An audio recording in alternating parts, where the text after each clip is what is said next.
The unwritten rules of war. During World War II, American soldiers were legally required to salute Nazi officers on U.S. soil. This wasn't treason, it was policy, but it created a crisis. Fanatical Nazis began running their own terror regimes inside the camps, and the War Department was in a race against time to stop them. The grand narrative of America's Second World War is etched into the global consciousness. A story of roaring factories, distant battlefields, and a nation united against tyranny. But behind these monumental headlines lies a chapter so vast, yet so overlooked. It constitutes a hidden history in plain sight.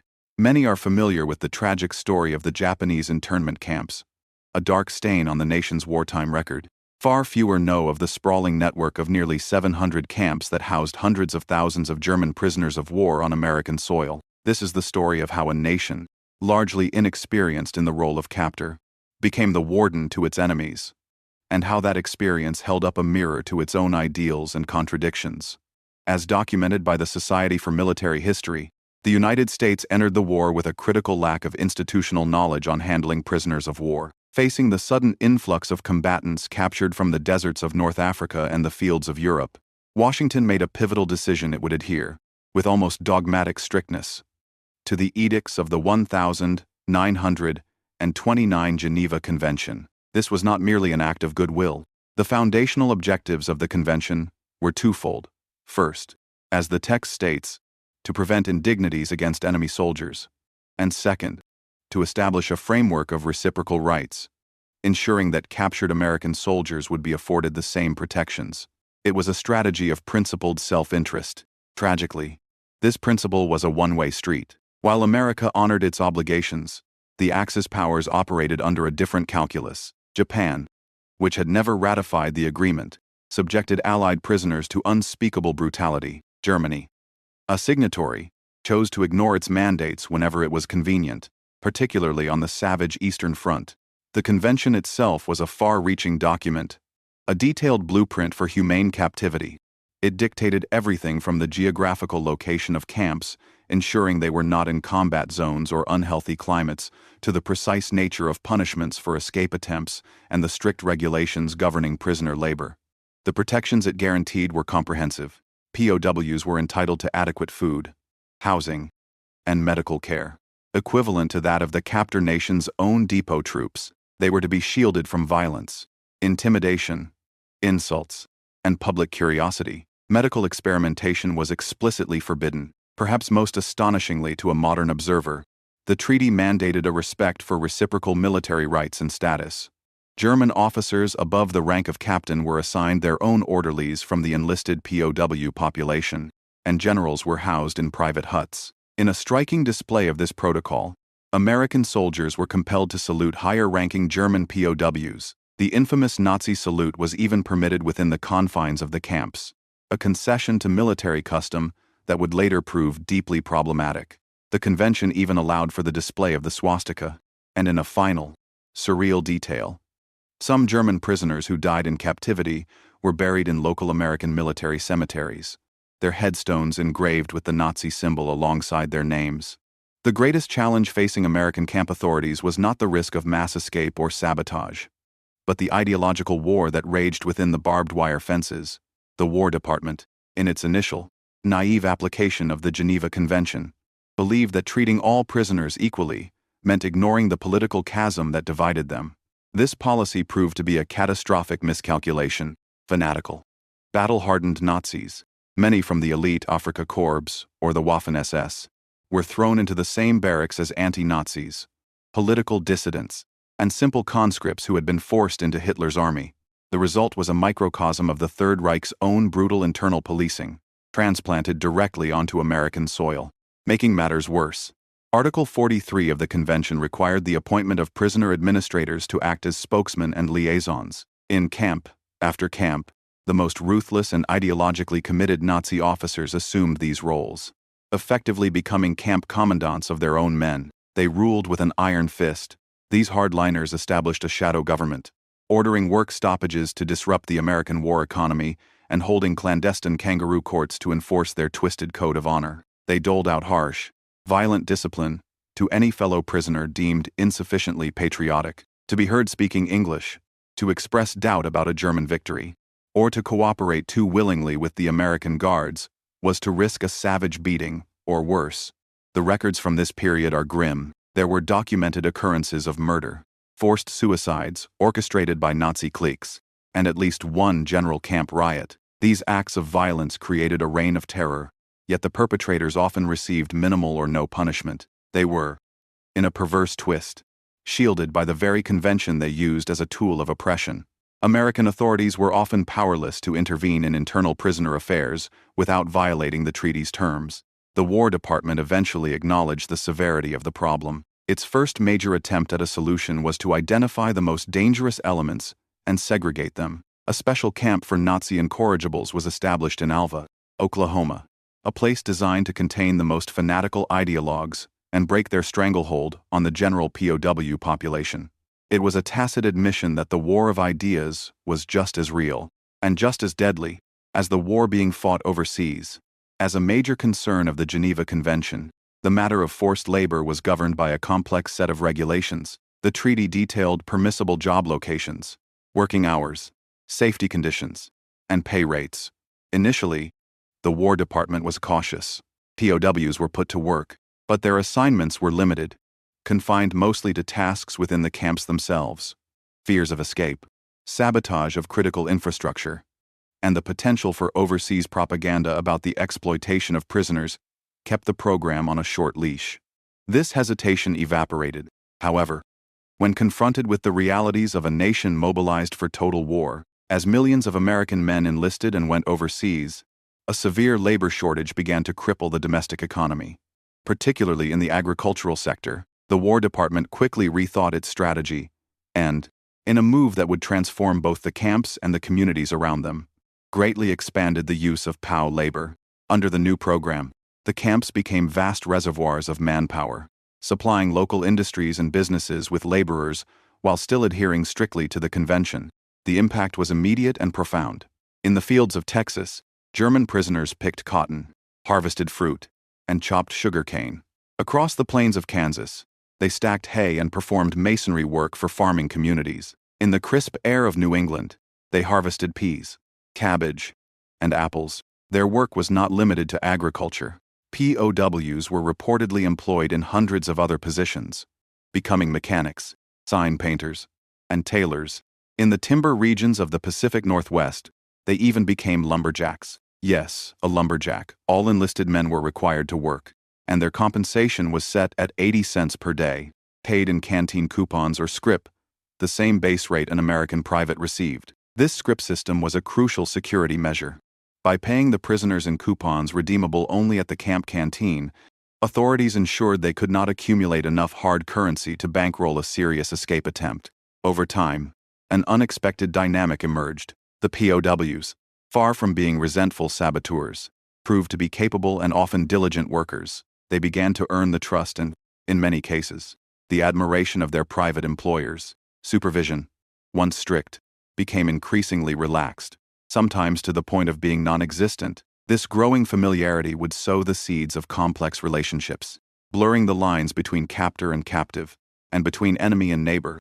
As detailed in a 1997 retrospective by the Washington Post, the War Department often went above and beyond the strict requirements of the Geneva Convention, particularly when it came to POW food, education, and entertainment. The prisoners dined well, often receiving rations of meat, butter, and sugar that were becoming scarce for American civilians. Beyond mere sustenance, the camps fostered a surprisingly rich cultural and intellectual life. Prisoners took college-level courses, established extensive libraries with books in their native German, and formed full orchestras and competitive soccer leagues.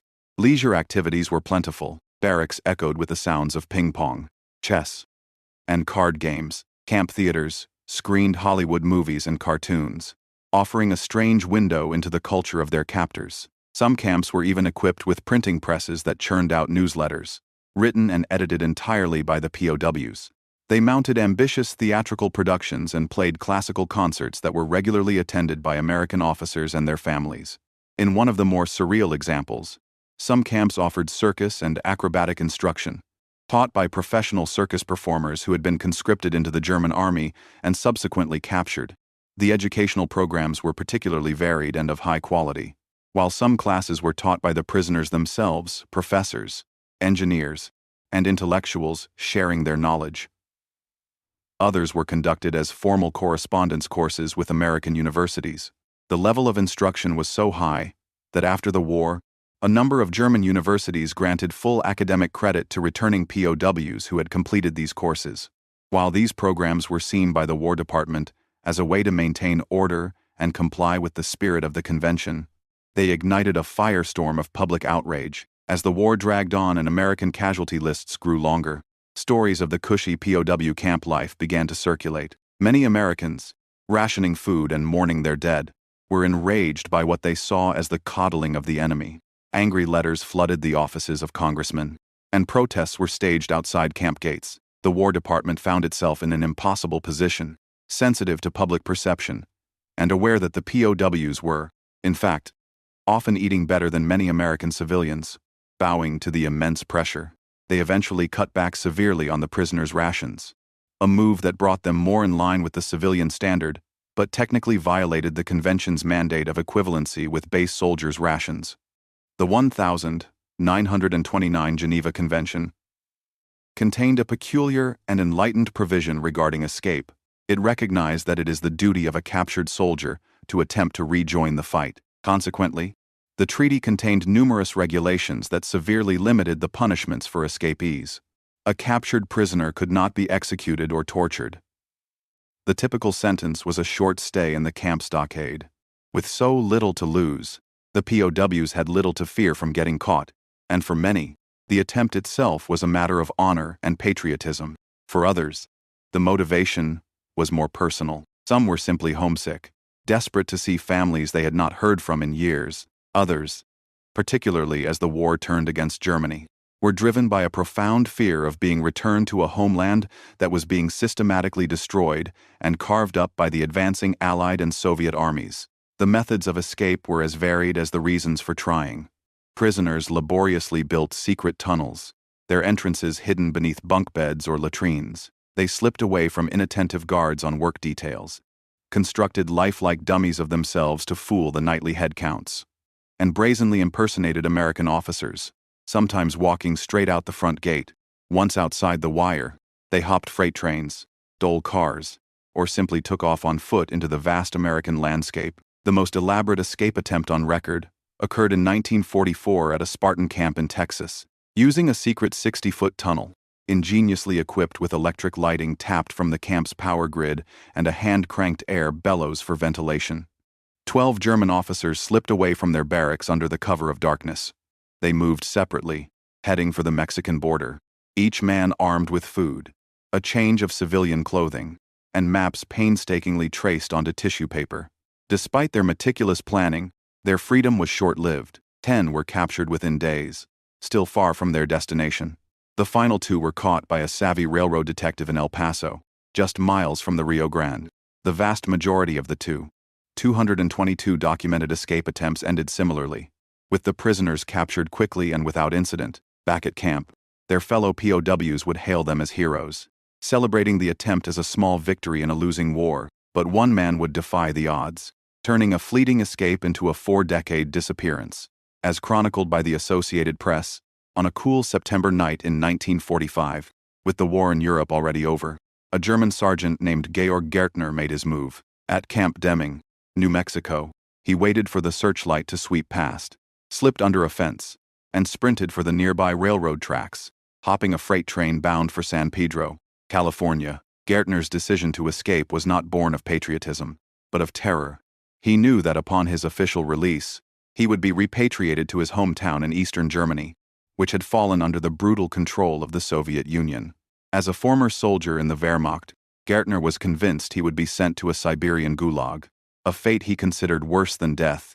From San Pedro, Gärtner began a new life, drifting north and melting into the American landscape. He took a series of odd jobs on the West Coast, working as a fruit picker, a logger, and eventually, a ski instructor in the Sierra Nevada mountains. He learned English by reading newspapers and listening to the radio, carefully crafting a new identity. In Oakland, He landed a steady job as a salesman and became Dennis Wiles. In 1964, he met a woman named Jean, and they fell in love and married.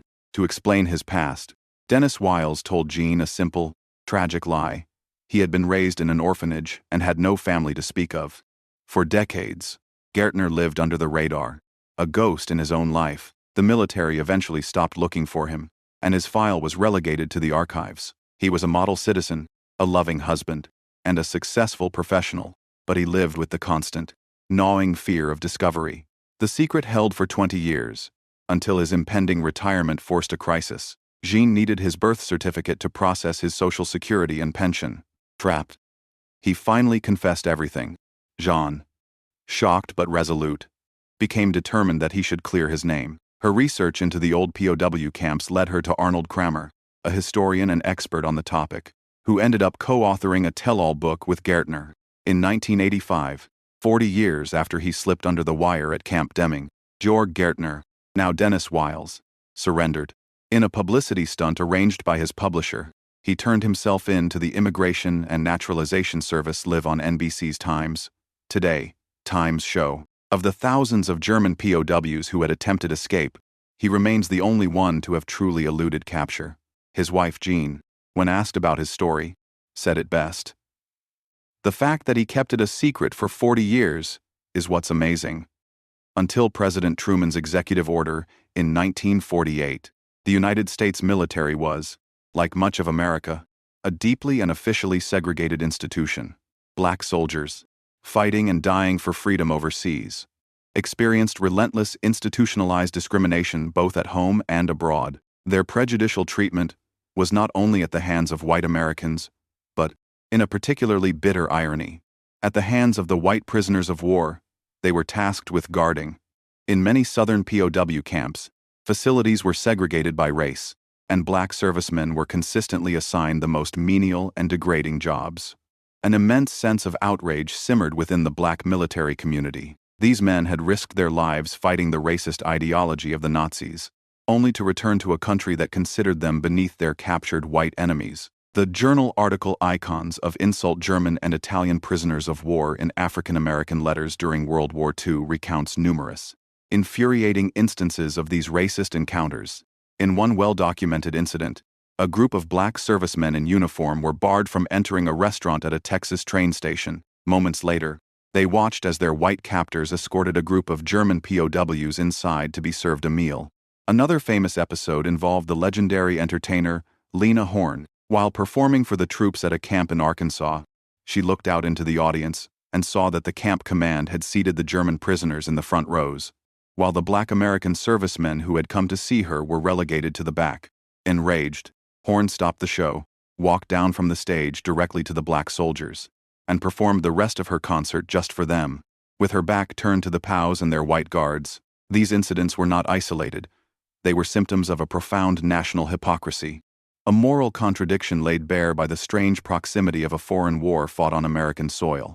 The presence of the German prisoners did not create this racism, but it held up an uncomfortable mirror, reflecting the stark difference between the ideals America fought for and the reality it practiced at home.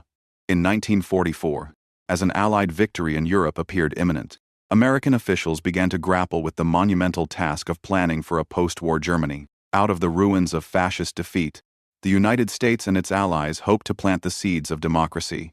It was around this time that stories about the pervasive Nazi violence and ideological influence inside the POW camps began to circulate at the highest levels of government. When a group of concerned female columnists brought the situation to the attention of First Lady Eleanor Roosevelt, she vowed to investigate and take action. The result of this initiative was the Prisoner of War Special Projects Division, a top-secret program headquartered at Fort Kearny in Rhode Island, led by Lieutenant Colonel Edward Davison. Its mission was nothing less than the systematic denazification and re-education of the German mind. To ensure its success and prevent sabotage by Nazi hardliners, the project was kept completely secret.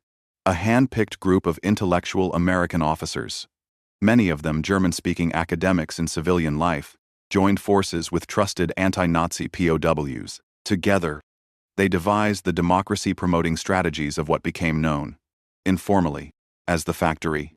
The factory's first step was the subtle distribution of books that had been banned and burned by Hitler. This was complemented by screenings of carefully selected American films and, most powerfully, horrifying newsreel footage showing the liberation of Nazi concentration camps, confronting the prisoners with the undeniable truth of their regime's atrocities. The factory also created Times der Ruftimes, The Call, a German-language newsletter written by and for the prisoners, to disguise its true purpose. The anti-Nazi POW staff interspersed pro-democracy tracts and essays on American civics with fiction, poetry, and other entertaining fare. While ardent Nazis denounced Times der Ruftimes as Jewish propaganda, most prisoners loved reading it. Its effectiveness at changing hearts and minds was, by all accounts, indisputable. After Germany's surrender in May 1945, the process of repatriation began, but many in America, especially farmers who had come to rely on POW labor, did not want them to go. Labor unions, on the other hand, saw them as competition for returning American GIs and demanded their immediate expulsion. President Harry Truman sided with the unions and ordered all German prisoners sent back to Europe. As a result of this order, many POWs were transferred directly to France and England to perform forced labor, rebuilding the countries their own army had destroyed. Although America's treatment of its POWs had earned high marks from most German prisoners, its repatriation policy was widely criticized. Many of the transferred POWs reportedly died in French labor camps under harsh conditions. Yet, a remarkable epilogue was still to be written. According to the journal article, Returning to America, German Prisoners of War and American Experience, of the more than 500,000 Germans who immigrated to America between 1947 and 1960, several thousand were former prisoners of war. Having experienced the American way of life, even from behind barbed wire, they sought out U.S.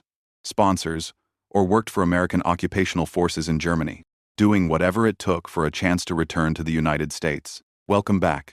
Check out another one of our deep dives into hidden history right here. For more stories that challenge what you know, don't forget to subscribe to Default Content channel and hit the notification bell so you never miss an untold story. Thank you.